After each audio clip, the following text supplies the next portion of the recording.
Howdy gang, this is a little follow-up on my last video about being special, following the Motown model, and doing something different, not trying to be like anybody else. If you've seen that movie Inside Llewyn Davis that the Coen brothers did, probably some of you have seen that. Well, my wife hates that movie. She just hates it. And I think she hates it because she's seen so much of the truisms in that movie over the past 30 plus years that we've been together. I love it. I think it was extremely well done. The singing, the songs, the performances were great. The Coen brothers are fantastic. It was dark. I like dark. I'm Norwegian. We like dark. But I also related to a lot of the things in the movie. And rather than be upset by them, they make me laugh because I've been through them. It's probably not so funny from your significant others who watch from afar. But to me, it was like, yeah, okay, that happens. But there's one particular scene where he goes to Chicago to audition at the Gate of Horn for this Grossman guy who is running the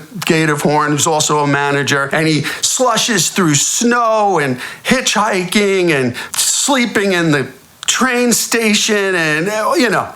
Anyway, he gets there and he auditions for the guy, and the guy says, yeah, okay, play me a song. He's like, well, you don't want to listen to my record? No, play me a song. I have been there for that. That has been amazing. So he takes out his guitar, he plays him the song, beautiful old English folk song, one of the child ballads, I should add. And it's just like, you know, if you're into music, it was beautiful, right? And F. Murray Abraham, as the Grossman guy, sits back and goes, I don't hear a lot of money here.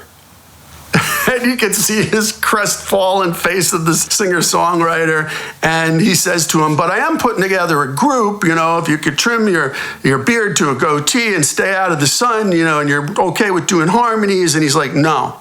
He's like, no? He's like, no, I'm okay with harmonies. I just don't want to be in a group. He goes, I was in a duo. And he looks at him and goes, oh, that makes sense. I mean, it was just so snarky, but actually so true.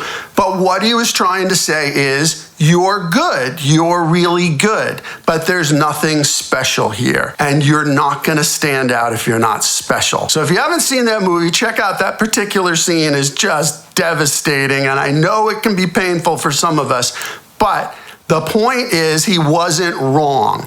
You have to be special. You have to stand out. And just because you're a great musician, just because you write great songs, and just because you think you should be up there and you feel like you deserve it, that all may be true. But you have to connect with an audience, and that's the other point he makes to him about a friend of his, is like, oh yeah, that guy really connects to an audience. So sometimes it's unquantifiable. Right? It just happens. But the more special and different you are, even if that means being in a group or a duo, just give it some thought, because it doesn't mean you're not worthy. It just means there's a lot of traffic out there, like I said in my last video, and you need to stand out, and it's really hard. So good luck to everybody out there. If you have any questions, by all means, shoot them my way. I'm happy to help.